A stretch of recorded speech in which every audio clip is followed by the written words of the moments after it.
Esse é um texto bastante controverso.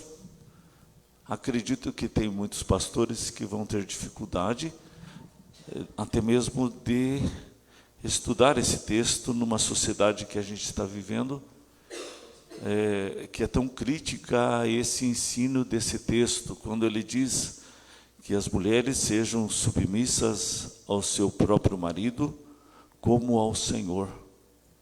Porque o marido é o cabeça da mulher, como também Cristo é o cabeça da igreja, sendo este mesmo o Salvador do corpo. E eu acredito assim que há um preconceito,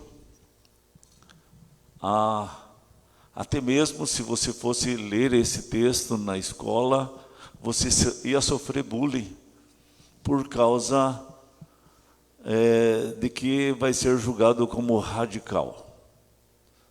E é o texto, é Deus falando. A gente precisa apenas aquilo que oramos, ter a iluminação do Espírito Santo para poder ler esse texto. E eu creio assim que também é importante a gente ler esse texto, porque é um divisor também de águas nesse sentido. Jesus ele fala que nos últimos tempos o amor se esfriaria de quase todos, o amor de Deus. Também ele fala que é um tempo de desistência da fé, que a maior parte das pessoas estariam dentro da igreja, mas não teriam a fé verdadeira no sacrifício de Jesus, não seriam pessoas nascidas de novo. E então eu achei importante estar trazendo esse assunto para a gente poder questionar a nossa igreja, questionar a igreja atual, nos questionar, porque ele diz assim: eu não me refiro ao casamento, eu me refiro de Cristo com a igreja. Então ele está falando de um assunto que tem a ver entre Cristo e você, se você é nascido de novo. Então é um momento para você se colocar em julgamento, em análise, né? Assim como lá em Corinto Paulo fala assim, faça essa análise de você mesmo, examine-se pois o homem. Aqui é o momento de você fazer esse exame da tua fé, dos fundamentos que você tem e daquilo que você vai ensinar aos teus filhos, né?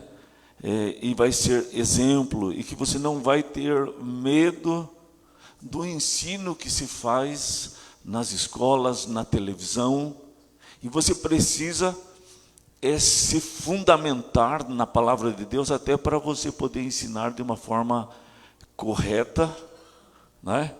Então, são princípios que são feitos para o povo de Deus, para aqueles que nasceram de novo. Não adianta colocar esses princípios no mundo. Muitas vezes o mundo quer o casamento, mas os princípios do casamento, eles são de Deus. Aí o mundo que não tem Deus, não tem como colocar esses princípios na prática, na vida deles, porque não combina, não dá certo. O homem natural não compreende as coisas do Espírito. E Deus diz que é loucura as coisas do Espírito para o homem natural.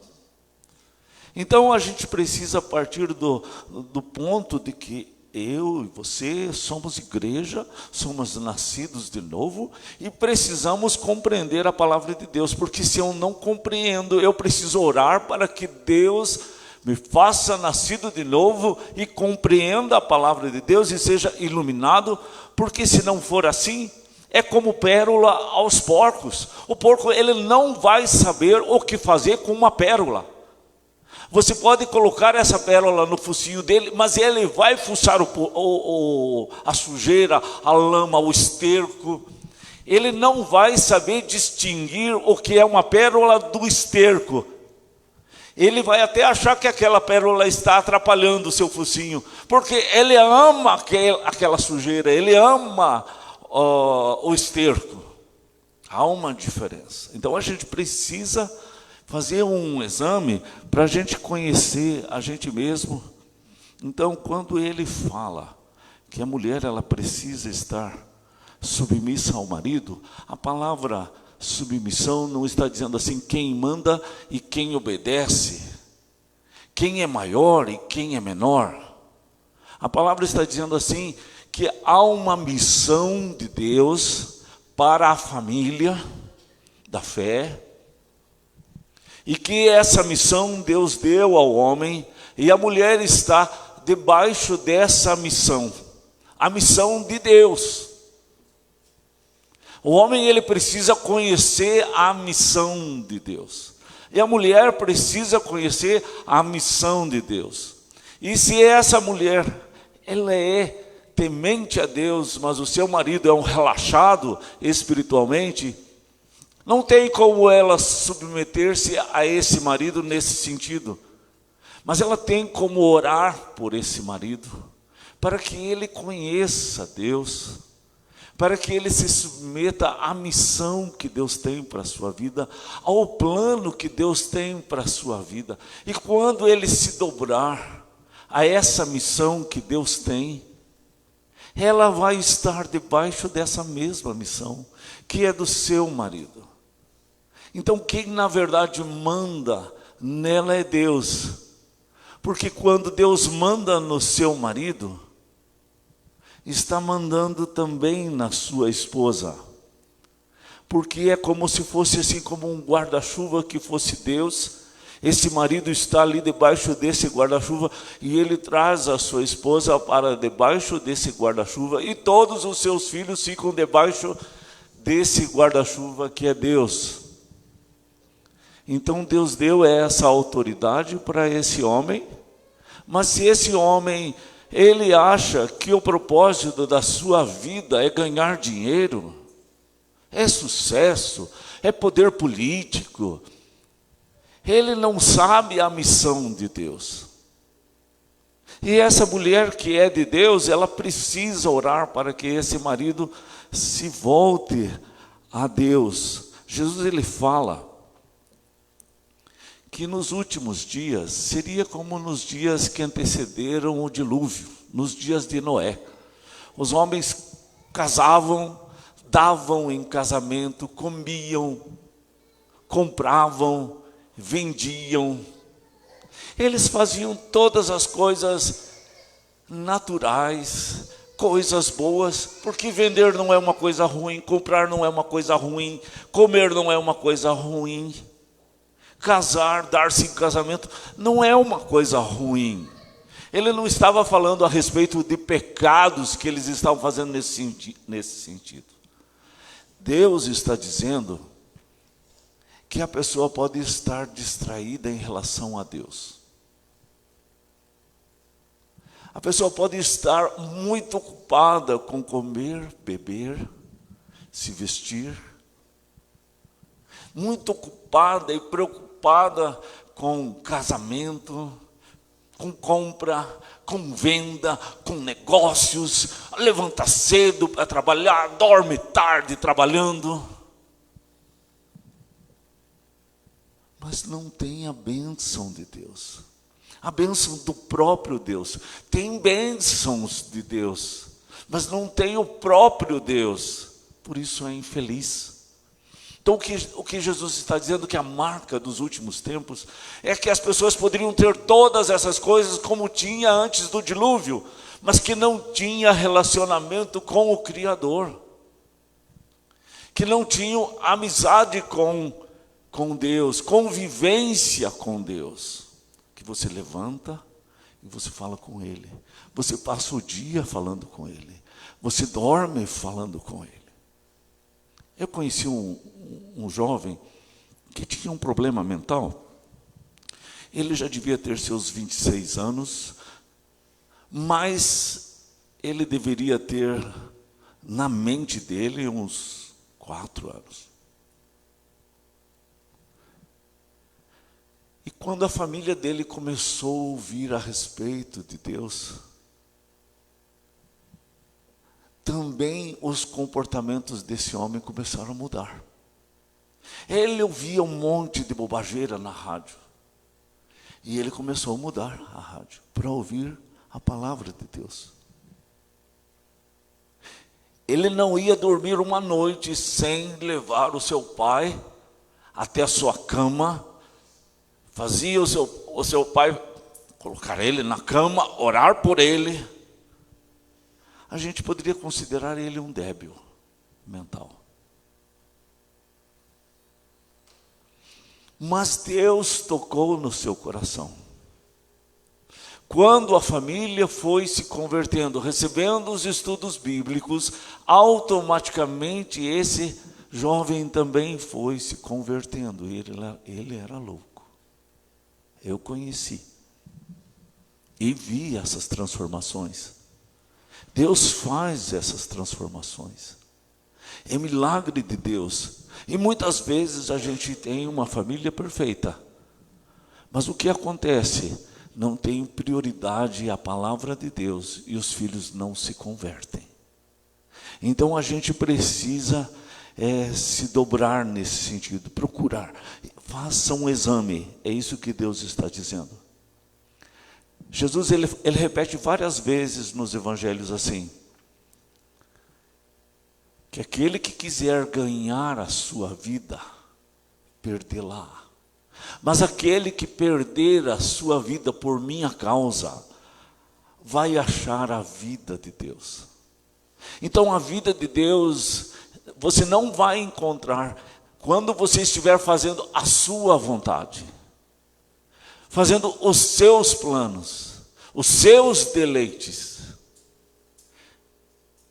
Eu quero que o meu filho seja um profissional, que ele seja médico, que ele ganhe muito dinheiro, porque eu quero a felicidade do meu filho. E ele não vai encontrar felicidade nisso, porque nessas coisas não está a felicidade, não estão. Você não encontra ali. E muitas vezes pais crentes têm feito isso, achando que seus filhos vão encontrar felicidade nessas coisas. Muitas vezes a gente dá mau recado aos filhos, até mesmo na questão do Natal, Páscoa. Jesus muitas vezes ele fica de fora dessas festas, porque o mais importante para a criança é receber presentes, e ela vai tendo a ideia de que a felicidade está no presente. A criança às vezes fica triste se o Paulo vem na sua festa e não traz o presente, porque a criança entendeu que a felicidade está no presente e não na presença do Paulo.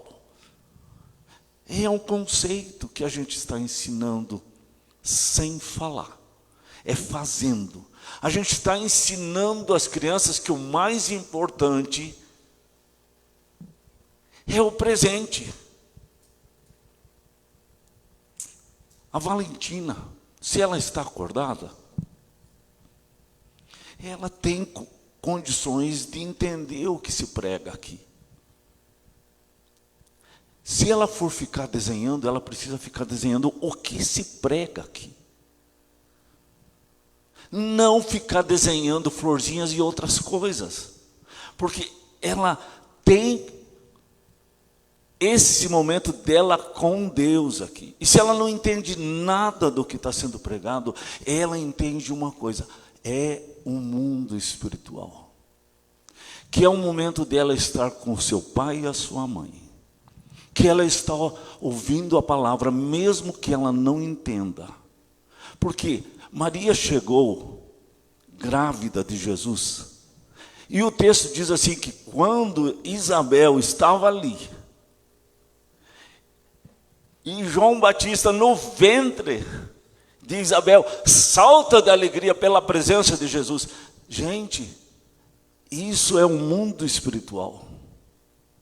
Não há compreensão lógica, mas há algo espiritual que fala ao coração.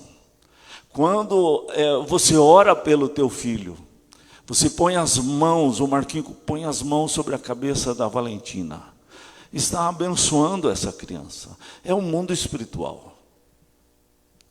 Eu estava no hospital aqui um dia orando por muitas mulheres que estavam ali para ganhar nenê, próximas de ganhar nenê, e eu fechei os olhos para orar, mas eu comecei a ouvir gemidos de todas aquelas mulheres, e eu me assustei com todos aqueles gemidos, pensei, agora vai nascer todos esses nenês, e eu já abri os olhos e falei, eu vou parar de orar então, e já vou indo, porque senão vai nascer essas crianças aqui.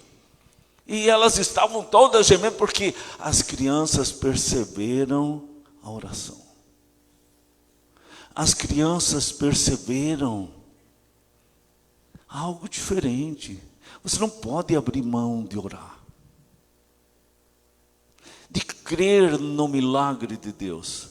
Então, quem quiser ganhar a sua vida, indo para o lado profissional, eu não estou dizendo que não é para ser um médico, eu não estou dizendo que essas coisas não são importantes, mas elas não são mais importantes, porque a marca da apostasia é que os filhos de Deus começam a ser abençoados com todas essas riquezas, mas eles mesmos não têm Jesus no coração.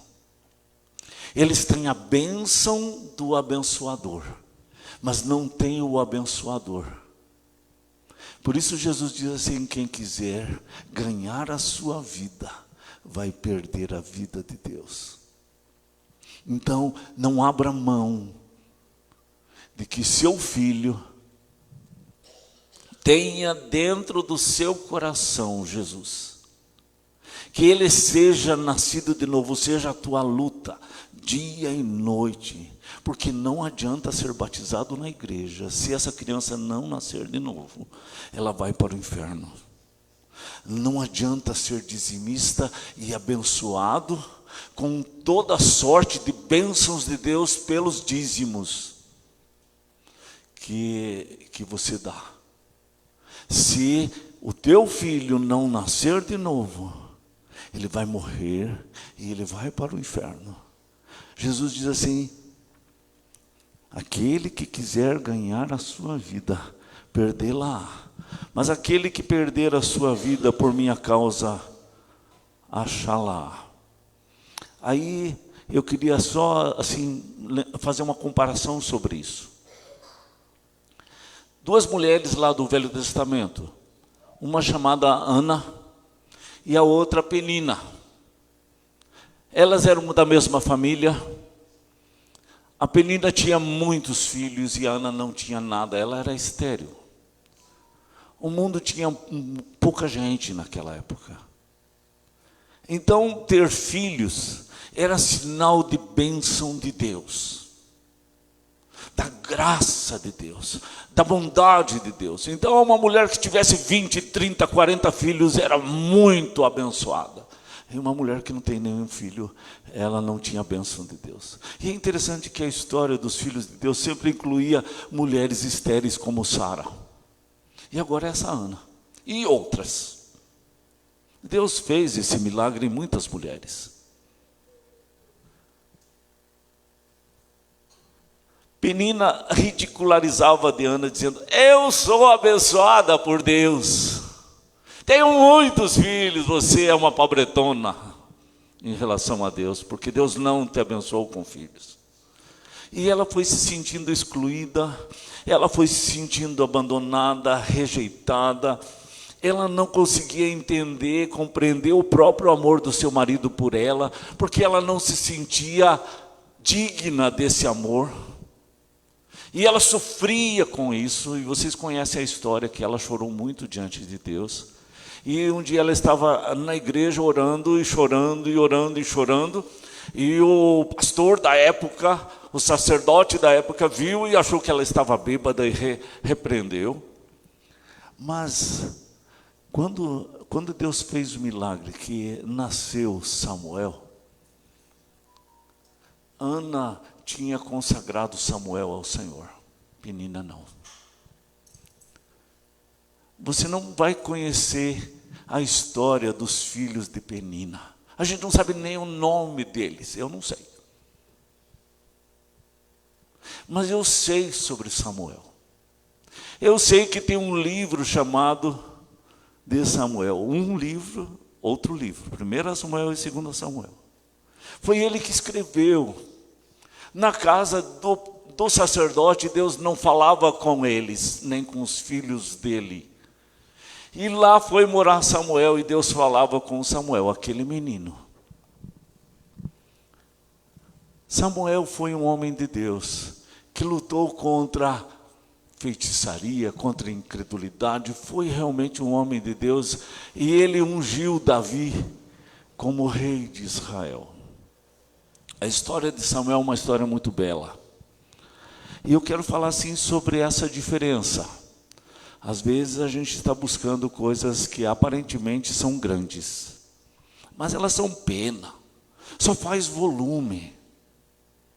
É como aquela pedra lá do Chapolin, é de isopor, não tem peso nenhum.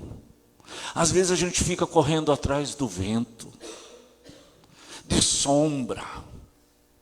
Isso não vai fazer diferença.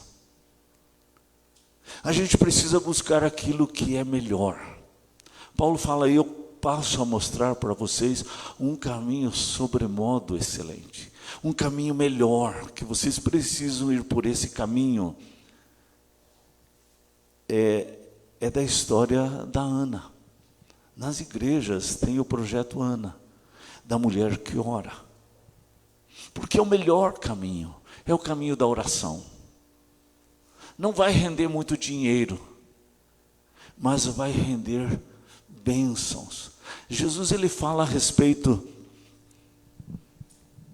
de que os filhos de Deus, eles vão invadir o inferno. Você sabia que tem isso na Bíblia?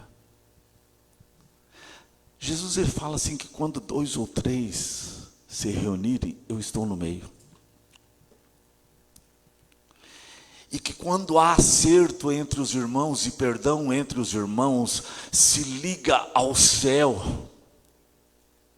E o que é ligado aqui é ligado ao céu. E as portas do inferno não prevalecem contra essa igreja, que é comprada pelo sangue de Jesus, que é lavada no sangue de Jesus. Então, o texto diz assim, as portas do inferno não prevalecem contra a igreja. Quer dizer, não é o inferno que está invadindo a igreja. É a igreja que está invadindo o inferno. E está lá do lado de dentro do inferno, um monte de demônios lá escorando as portas do inferno. E a igreja está empurrando essas portas, e está abrindo essas portas, e está entrando lá onde o Odair está, e está tirando o Odair do inferno. Está tirando o Marcelo do inferno. Com o perdão, com o lavar do sangue de Jesus, não com uma profissão que dá muito dinheiro, mas com aquilo que Jesus fez lá na cruz. Então Deus está te chamando para ser um saqueador do inferno, né? Alguém que vai invadir.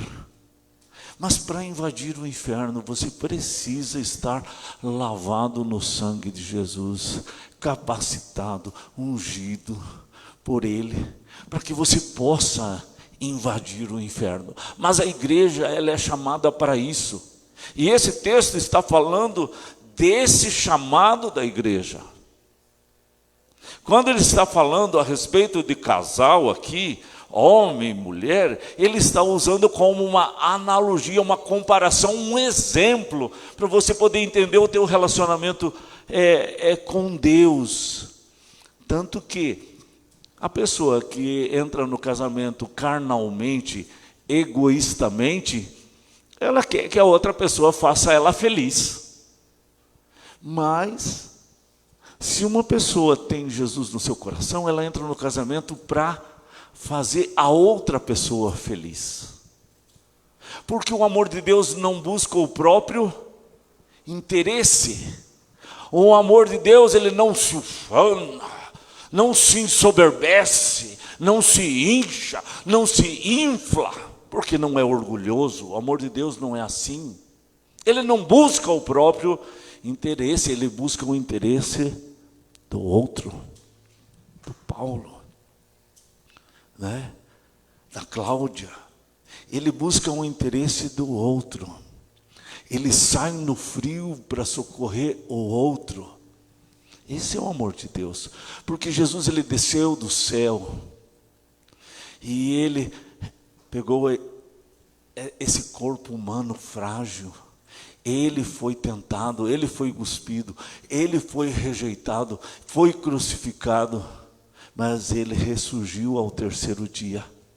O amor de Deus é aquele que se sacrifica, que vai atrás do pecador. Jesus fala assim: se teu irmão pecar contra você, vai lá e fala com ele a sós. Se teu irmão pecar contra você, se o outro fez um mal contra você, ele está dizendo, vai lá atrás dele. Ele está perdido e ele precisa ser encontrado. Vai atrás para reconciliar, porque ele não vai atrás de você, porque foi ele que pecou. Ele está fraco, ele está doente, ele está perdido. Foi ele que pecou. Ele não está bem. Não é ele que tem que vir atrás de você, é você que precisa ir atrás dele, que você está bem. Essa é a ideia. Então, quando ele fala sobre a referência, é ele, o próprio Jesus. Porque ele não está colocando assim, a Isabel vai dizer assim, mas o Marcelo não está sendo um bom marido, né? E ele está dizendo assim, Marcelo, ame a Isabel como eu amei a igreja e dei a minha vida pela igreja. Eu morri na cruz pela igreja. O Marcelo vai amar a Isabel como Cristo amou. Então não vai buscar o próprio interesse. Esse é o amor que Deus também coloca no coração da Isabel.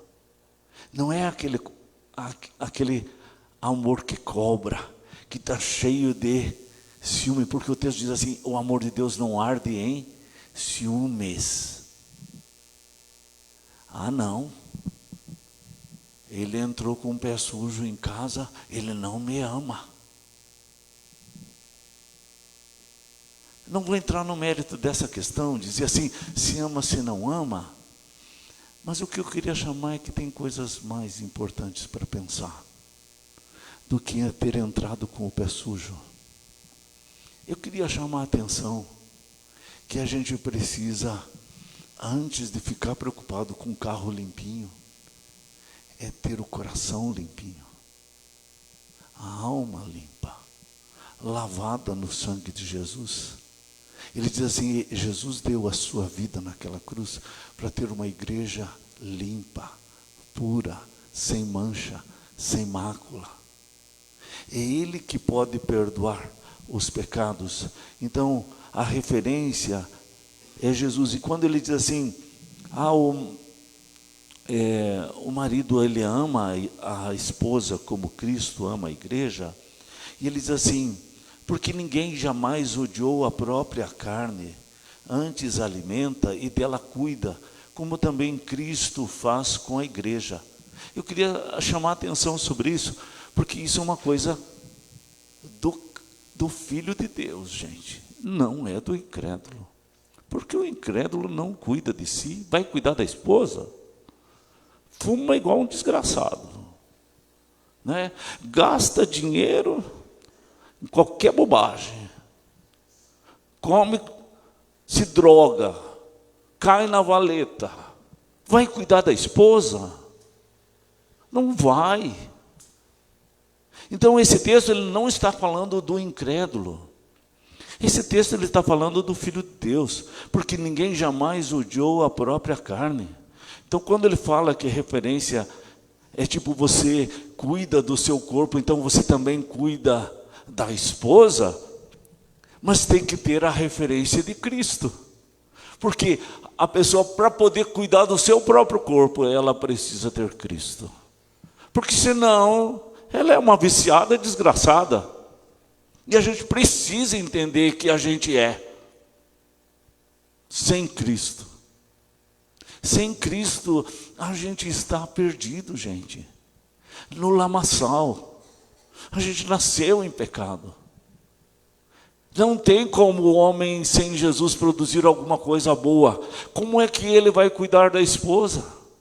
Se ele ama o dinheiro, e Jesus diz assim, o amor ao dinheiro é a raiz de todos os males. Jesus ele fala assim, é mamon, é um demônio. Como que uma pessoa que adora um demônio vai cuidar bem da esposa? E assim é em relação a toda a igreja. Porque é uma questão de conversão do coração, e é isso que a gente precisa questionar. É isso que eu tinha chamado a atenção desde o início da mensagem, que a gente precisa questionar. Jesus é a medida do nosso amor pelas outras pessoas, porque ele diz assim,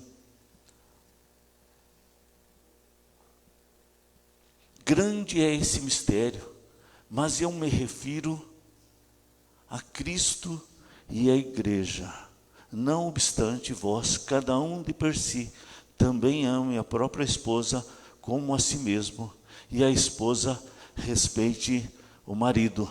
Então, a última coisinha que eu queria falar é essa palavra, e a esposa respeite ao marido. Há uma coisa que Deus colocou naturalmente no homem e na mulher.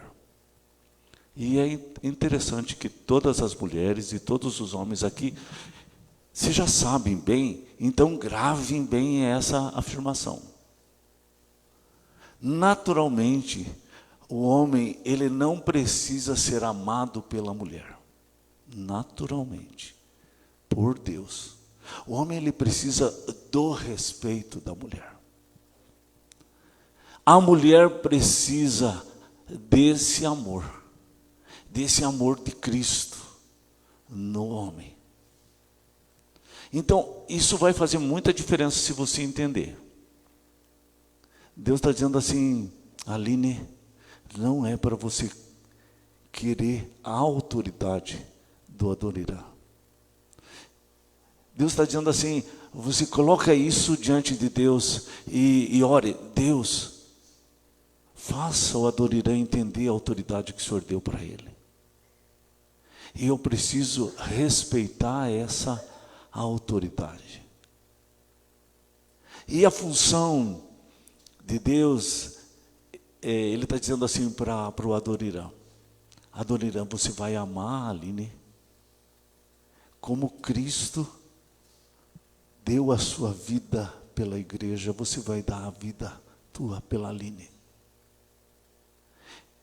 Então, um não vai estar buscando a posição do outro. Não é uma questão de concorrência. É uma questão de função. Veja, se a gente entendesse que é questão quem é maior, quem é menor, quem manda mais, quem manda menos, Jesus, ele é submisso ao Pai. O Pai tem toda a missão.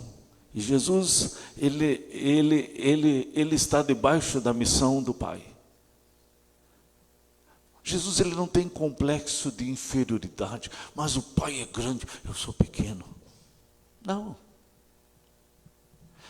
O Filho, ele é amado do Pai. Jesus é a menina dos olhos do Pai. Jesus, ele não tem problema de baixa autoestima. Ele nem é orgulhoso, mas ele não é uma pessoa que é carente. Porque ele está nos braços do Pai e ele se sente amado do Pai. E isso basta para ele. E é esse relacionamento que Deus quer ter com você. E que você possa entender assim, você está nos braços do Pai. E você é amado do Pai. Aí você não pode sofrer de, mas eu tenho que provar que eu sou um bom pastor. Eu tenho que fazer uma obra bem feita para que eles reconheçam que eu sou um bom pastor. Isso é ridículo. Eu não preciso ser reconhecido por ninguém. Porque eu sou amado do Pai, eu estou nos braços dele, ele me ama. Jesus não disse assim, Deus não disse assim para o seu filho: este é meu filho amado em quem eu tenho prazer. Esse relacionamento que o Pai Celestial quer ter com você. Isso não é nem soberba e nem complexos de inferioridade. Ele é a tua felicidade. O relacionamento com Ele faz você ser feliz. Então, é esse relacionamento que também é entre a Aline e o Adoniran. Eu estou usando vocês só como um exemplo. Para ser feliz. Porque se um quiser a posição do outro, vai haver infelicidade. Deus tem uma missão, um projeto lá da eternidade para a Aline e o Adoniran. E vocês precisam encontrar esse projeto. E é ali que vocês são felizes. E se um lutar contra o outro, não vai haver felicidade. Se um for para um lado e outro para o outro, e cada um buscar o seu próprio interesse, vai ser sempre um inferno instalado. Por isso ele diz assim: o que eu estou falando aqui é entre Cristo e a igreja. Mas ele está usando o casal, a família, como o exemplo dele, como uma analogia que ele está fazendo. Então, uma coisa que eu vejo como grande diferença é que um casal incrédulo, ele vai passar por problemas, e um casal crente vai passar por problemas também. Mas a grande diferença é que aqueles que são filhos de Deus, eles vão buscar o perdão, o acerto. Vai ter pecados, vai ter desajustes, vai ter diferenças,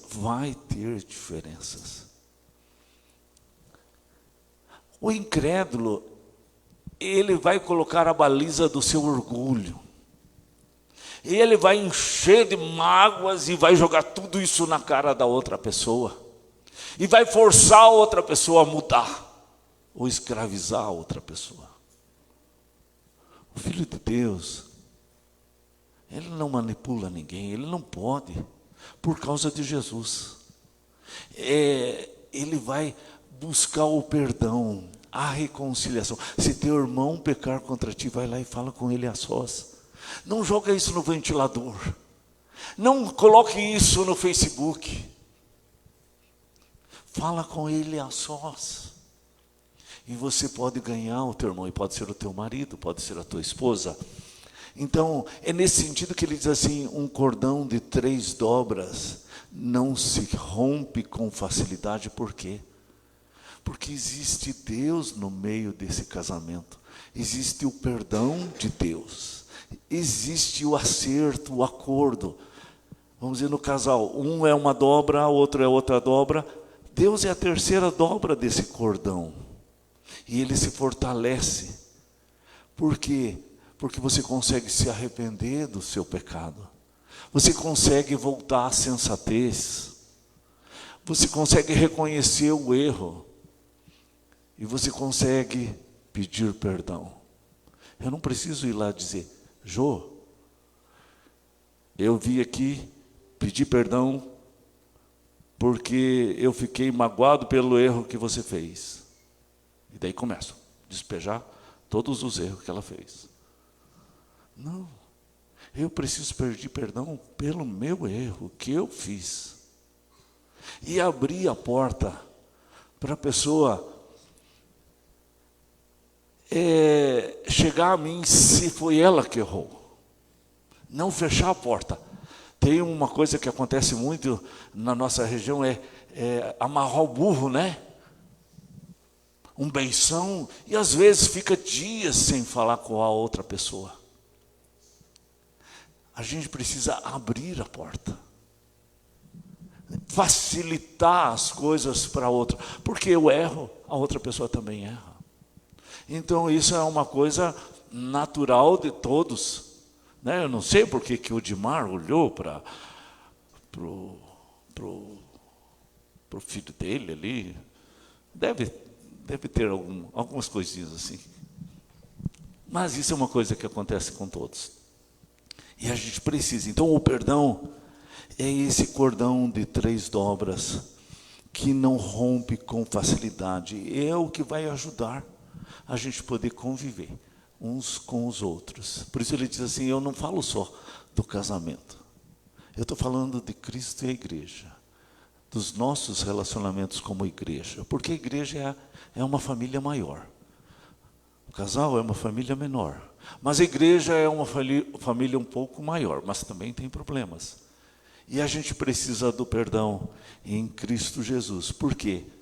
Porque a mágoa, o ressentimento, adoece a nossa alma e adoece o corpo. Então a gente precisa ficar livre dessas coisas, porque azedados pela mágoa, a gente acaba atraindo muitas enfermidades. Então vamos ficar longe disso, certo?